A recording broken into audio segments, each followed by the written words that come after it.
Quem está aqui com a gente agora e nos ajuda nas análises aqui no Poder e Mercado é o cientista político Rafael Cortez. Rafael, obrigado por nos ajudar também aqui nessa noite. Boa noite para você e eu já te faço uma pergunta. Do ponto de vista da análise política, uma coisa que a gente está debatendo aqui, e do ponto de vista da narrativa política, Jair Bolsonaro hoje é um presidiário pelo fato de estar num complexo penitenciário, ou Jair Bolsonaro conseguiu um upgrade na cela e nas condições em que ele vai cumprir a pena dele? Boa noite, Mauro, Carla, Júlia, um prazer estar com vocês aqui no UOL.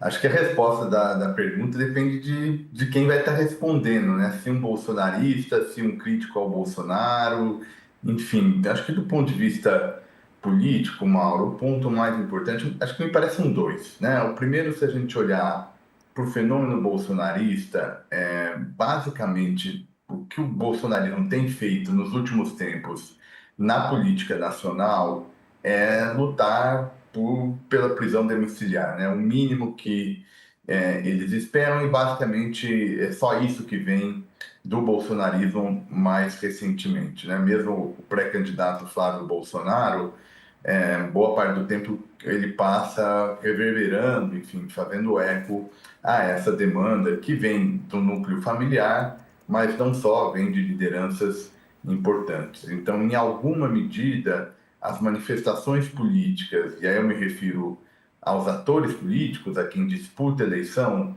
em defesa da prisão domiciliar do ex-presidente, é quase que um teste para parecer fiel a esse grupo. Então, acho que esse é o primeiro ponto que acho que vale a pena destacar do ponto de vista da leitura. O segundo tem um pouco a ver com a implicação do destino do ex-presidente, né, onde ele vai cumprir pena. Agora ele começa a cumprir a pena na chamada Papudinha, do ponto de vista do cenário eleitoral, né? Acho que aqui tem uma segunda questão importante. A Carla mencionou as diferentes lutas políticas que vão acontecendo, né, muito deslocadas do fundamento jurídico da decisão. Ao fim e ao cabo, o problema da Carla a gente pode pensar como que isso vai impactar naquele conjunto de eleitores que, em alguma medida, vão definir o voto a partir dessa comparação, né, entre a rejeição do petismo, a rejeição do presidente Lula com a rejeição do bolsonarismo. Entre aqueles que pensam a eleição de 26 quase como mais um momento entre Lula versus Bolsonaro, e eu me incluo entre quem defende esse tipo de análise, esses elementos eles vão ser chaves para narrativas, enfim, para disputa entre aqueles eleitores. E acho que, fundamentalmente, Mauro, só para encerrar essa minha primeira fala, a gente tem que olhar os eleitores independentes, né? Aqueles eleitores não tão descolados, né? Tão colados, seja no bolsonarismo, seja no lulismo. Eu acho que essa disputa de narrativas vai se fazer importante entre esse grupo de eleitores. A gente vai fazer um rápido intervalo para você que nos acompanha pela TV a cabo e a gente volta já já com o Poder e Mercado e a gente continua batendo papo aqui pela internet. Até já.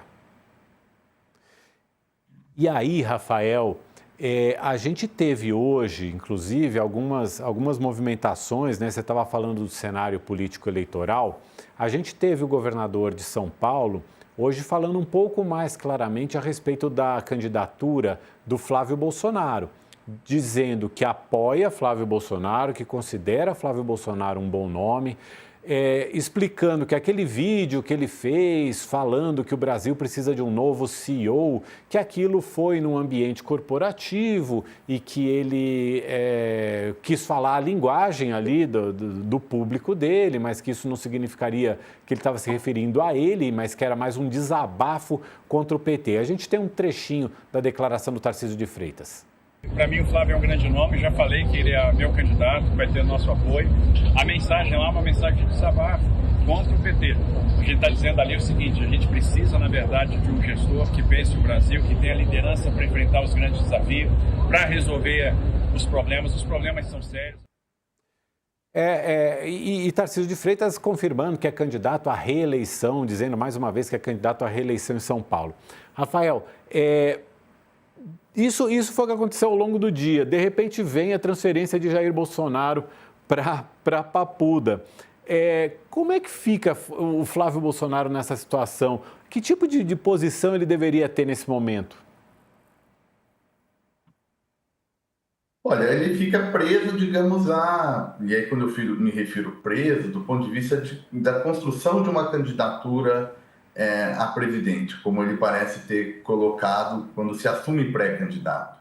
Então, sob essa ótica, a candidatura do Flávio, ela fica muito à mercê do destino do seu pai, né? Do debate sobre aonde o ex-presidente Bolsonaro vai cumprir pena, aonde ele deveria cumprir pena.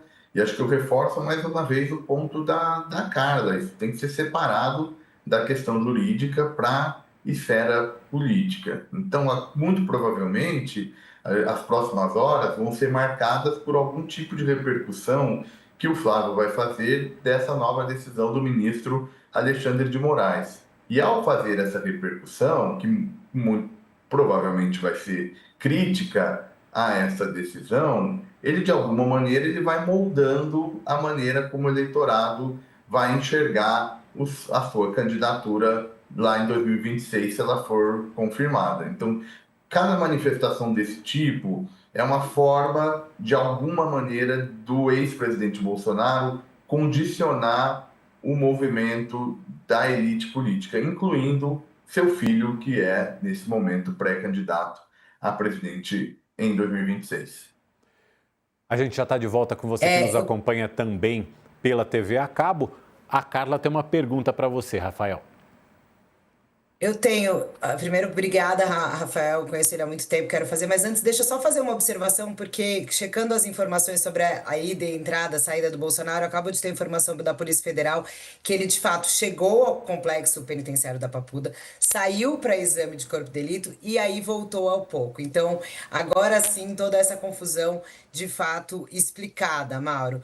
Mas eu queria fazer uma pergunta para o Rafael sobre os desdobramentos políticos de tudo isso que a gente tem visto, olhando pelo lado da direita, né? A gente sabe que essa disputa narrativa vai ser feita, mas a gente está vendo aí, a gente deve ver mais, eu não sei se é essa a sua avaliação, um racha ainda maior na direita. A gente tem visto nos últimos dias, e agora há pouco você falou da questão do Flávio, o Flávio ele já fez um tweet, e a Michelle também fez um, que são um pouco distintos, né? O Flávio vai na linha de dizer que é mais uma decisão equivocada do Moraes, e a Michelle, surpreendentemente, faz um elogio aos agentes da Polícia Federal, dizendo que trataram o Bolsonaro bem. A gente está tentando ver essa questão política, mas eu queria te perguntar, Rafa, sobre o que é essa possível, o que é esse racha, né, essas brigas que a gente já está vendo aí no clã Bolsonaro, como isso pode acabar prejudicando, né, essa candidatura do Flávio vai ficando cada vez mais consolidada, digamos assim, né?